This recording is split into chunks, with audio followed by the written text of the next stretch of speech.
This was a game Sony put out, PS1, called Blasto. It was originally called Captain Blasto, but Blasto. And Blasto was a game that was just really challenging to develop. I mean, it was a new team, a new engine, real talented people. A lot of people liked it, but it ended up missing its date.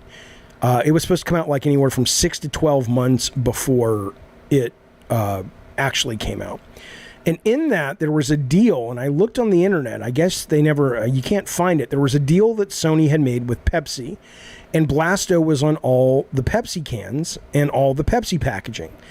And I think I saw, where I've seen it was like when the marketing guys sent it around to product development and said, this is the markup or whatever. This is the design of what the Pepsi cans and what the Pepsi packages will look like when Blasto ships at Christmas time. But obviously it didn't, and Pepsi's like, all right, well, fuck you. We're out, right? But that was kind of when my sort of real paying attention to all this shit, and sort of I loved that idea of releasing stuff that was related to the game in the real world. I just thought that was really cool. Well, this is a chocolate factory.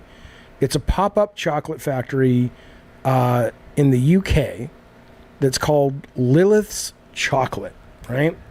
And it is, in essence, a place you can go this weekend, then they shut it down, to basically, it's like Willy Wonka in Hell, says PC Games.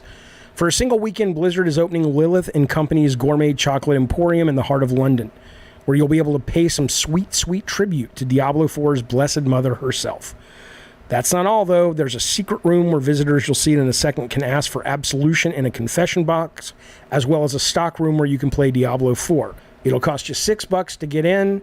Everything in there is edible. The sculptures themselves are human skulls, over weapons, all crafted in chocolate by sculptor Sarah Hardy of the Edible Museum. It is impressive, says Tech Radar, more than doing justice to the highly impressive artistic talents. Visual hallmarks of the Diablo series are faithfully brought to life, with the likes of goblin skulls, goatmen given a treatment usually reserved for celebrities in Wax Museum. It is really fucking cool. I won't be able to get there. They're not doing this in America. But look at that. This has got to be one of the best promotional merch IRL video game tie-ins I have ever seen. It is, I mean, that's so fucking weird and cool. And I wonder if it's just going to be packed to the goddamn gills, like all the Comic-Con shit when they do this stuff. Look at that. Look at that. I mean, this is fucking art, man. And this is disturbing.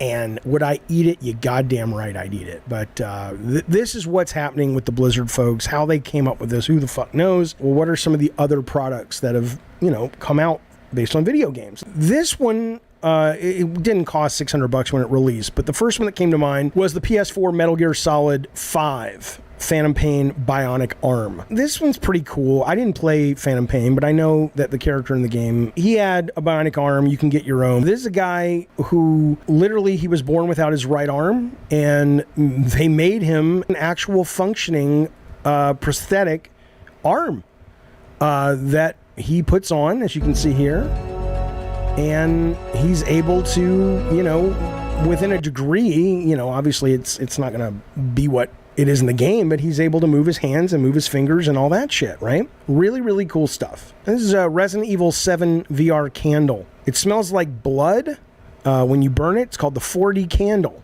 It smells like old timber, leather, and maybe some blood, is what the creator said. I have absolutely no idea what it really smells like, but I have read some reviews, and people say that it does actually smell like blood. Dying Light. You guys remember this? The first Dying Light came out. It was 250,000 pounds. You got all your little special edition bullshit, you know, whatever.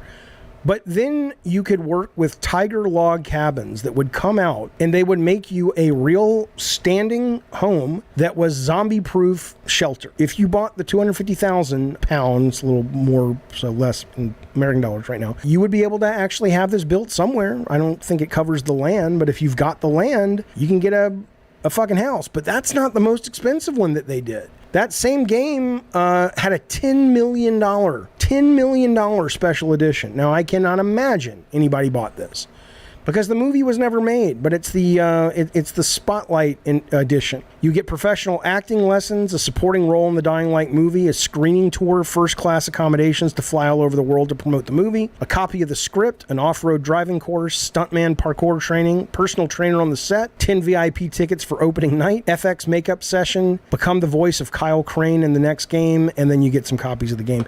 $10 million. Tears of the Kingdom.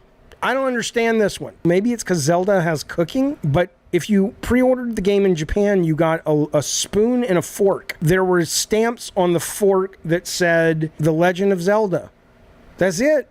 That's all it was. Resident Evil will sell you green and red herbs from the Umbrella Corp. I don't think they will guarantee to heal you. And I don't think if you mix them, anything happens. But you absolutely, if you want, can buy green and red herbs directly from Umbrella and plant them in your backyard. And if you're looking at your screen, I'm assuming this is what's going to grow with the green and this is what's going to grow with the red. Maybe I should order it and like grow them and see. What if you smoke them? I have no idea. This is an interactive, officially licensed Tetris dress. You wear a dress and all the pieces are Velcro and people can come up and play Tetris on your body. Okay. Depends on a number of things, but it's not a terrible idea. There's the Tetris dress. All right, I'm down. Angry Birds bra. We're getting into sex territory here, folks. We started with the sexy dress. Now we're going to the Angry Birds bra. This thing was huge when it came out on the mobile phone about 10 years ago, and you can get a bra that has the pig and the bird. Halo condom. Did you ever see this? I didn't even know this was real. 2004, for just to promote Halo 2, they put out a Halo 2 condom. And it says coming soon. You know the industry was different, folks, back in the day, because there's no need to release a condom, and certainly the coming soon would never fly today for a company like this. This is like the shit that Devolver puts out or something. Yeah, never used, of course. That's right. But so, and apparently, by the way, there was an infamous condom in Red Bull pack, but when I was researching that, it said that no one has seen the condoms before. Like, it's not like a myth because they've seen packaging that said it was on there, but maybe it was kind of like Sony got wind of it and said, are you crazy? And so they printed the packaging and that was it. The condom now, if it's an Xbox condom, you don't even need the condom. Just like Xbox, if you get somebody pregnant, she'll never deliver, right? So you don't have to worry about the condom. Come on now. Game Lady Sex Dolls. Now, this is based on video games. These are, of course, not officially licensed. And yes, Ricardo has gone in and covered up the naughty bits so we won't get demonetized and canceled and all that. But these are Game Lady Sex Dolls. They'll cost you about $2,800, probably with tax and customization a little bit more. Aerith and Tifa are accounted for. I don't know who Ellie is. That's not Ellie from Ellie. Oh my God. That's disturbing if that's the Ellie I'm thinking of. From The Last of Us? That's a kid.